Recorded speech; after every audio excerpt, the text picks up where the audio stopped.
नमस्कार, स्वागत है आप सभी का YouTube channel knowledge TV Haryana. आज 22 सितंबर दोपहर 4:30 बजे 6 बड़ी खबरें सामने आ रही हैं हरियाणा से। बड़ी घोषणाएं, आदेश, निर्देश, क्या है पूरी अपडेट, आइए देखते हैं। हरियाणा की सबसे तेज़, सबसे सटीक जानकारी के लिए यूट्यूब चैनल नॉलेज टीवी को सब्सक्राइब जरूर कर लें।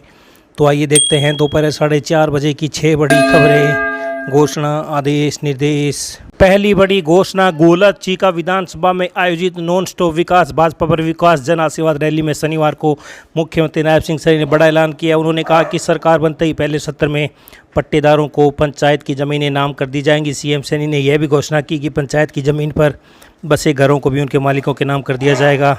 रैली में मुख्यमंत्री कांग्रेस पर भी बरसे। तो पंचायत ज़मीन पट्टेदारों के नाम करने का नायब सैनी का ऐलान। तो वहीं स्वास्थ्य और शिक्षा के लिए बड़ी घोषणाएं, मुख्यमंत्री ने आयुष कार्ड धारकों को मिलने वाली लाभों का जिक्र करते हुए कहा कि अब कार्ड धारकों को 5 लाख की बजाय 10 लाख तक का चिकित्सा सहायता मिलेगा। इसके साथ ही उन्होंने राज्य के सरकारी और अस्पतालों में डायलिसिस और डायग्नोसिस की सुविधाएं मुफ्त देने की घोषणा की। आइए दूसरी बड़ी घोषणा देखते हैं। प्रदेश में धान की खरीद 1 अक्टूबर से शुरू की जाएगी। पहले ये 23 सितंबर से शुरू होनी थी। केंद्र ने हरियाणा को 23 सितंबर से धान खरीदने की इजाज़त दे दी थी, लेकिन यह निर्णय फिर बदला गया। ऐसे में 1 अक्टूबर से धान खरीद शुरू करने का फैसला लिया गया है। तो ये बड़ी अपडेट आप देख सकते हैं। बारिश के कारण 7 दिन की देरी, धान खरीद 1 अक्टूबर से। प्रदेश में 41 लाख एकड़ में धान, 60 लाख टन मेट खरीद लक्ष्य से। तो ये आप बड़ी अपडेट देख सकते हैं। हरियाणा पुलिस द्वारा ट्रिप मॉनिटरिंग सेवा शुरू की गई है। यह सेवा महिलाओं को हरियाणा 112 से जोड़कर उनकी यात्रा को सुरक्षित करने में सक्षम है। तो झज्जर पुलिस कमिश्नर ने ट्रिप मॉनिटरिंग मुहिम के बारे में जानकारी देते हुए बताया कि जब भी महिला घर से बाहर निकलती है तो वह इस सेवा का लाभ उठा सकती हैं। इस सेवा का लाभ उठाने के लिए महिलाओं को डायल 112 पर कॉल कर अपनी यात्रा का विवरण बताना है। इसके उपरांत 112 टीम द्वारा महिला के फ़ोन पर व्हाट्सएप मैसेज भेजा जाएगा, जिस पर उसे अपनी लोकेशन शेयर करनी होगी। हरियाणा पुलिस महिला की यात्रा शुरू होने से उसे सुरक्षित अपने गंतव्य तक पहुँचने की उसकी यात्रा को मॉनिटर करेगी। अगर इस यात्रा के दौरान किसी प्रकार की कोई सुरक्षा संबंधी परेशानी होती है तो तुरंत उसे पुलिस मदद दी जाएगी। इस सेवा का लाभ साथ लगते दिल्ली के और चंडीगढ़ में भी उठाई जा सकता है।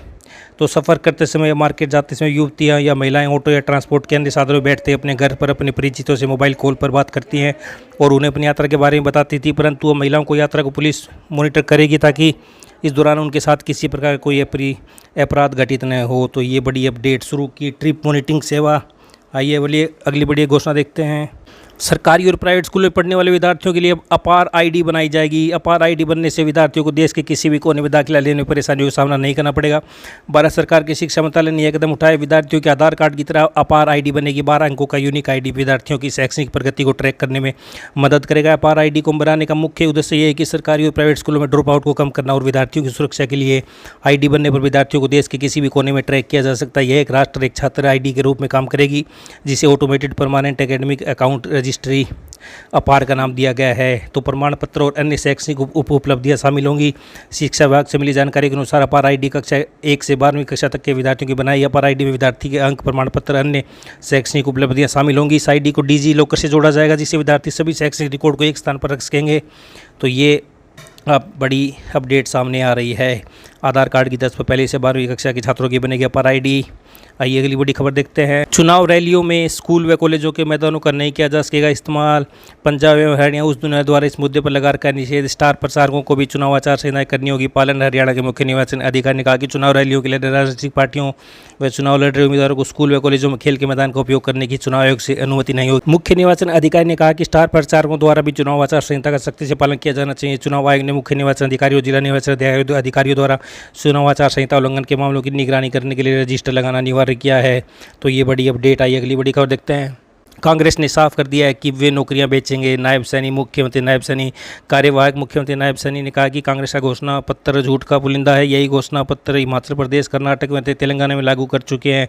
वहाँ की हालात किसी से छिपी नहीं है। अब इस घोषणा पत्र को हरियाणा में लेकर आए हैं। कांग्रेस नौकरियां बेचना चाहती है, मगर ऐसा नहीं होगा। हरियाणा की जनता जागरूक है। 8 अक्टूबर को प्रदेश में तीसरी बार भाजपा की सरकार बनेगी, तो कहना है नायब सैनी का। तो ये बड़ी अपडेट हरियाणा से। पल पल की जानकारी के लिए सब्सक्राइब जरूर कर लें। धन्यवाद।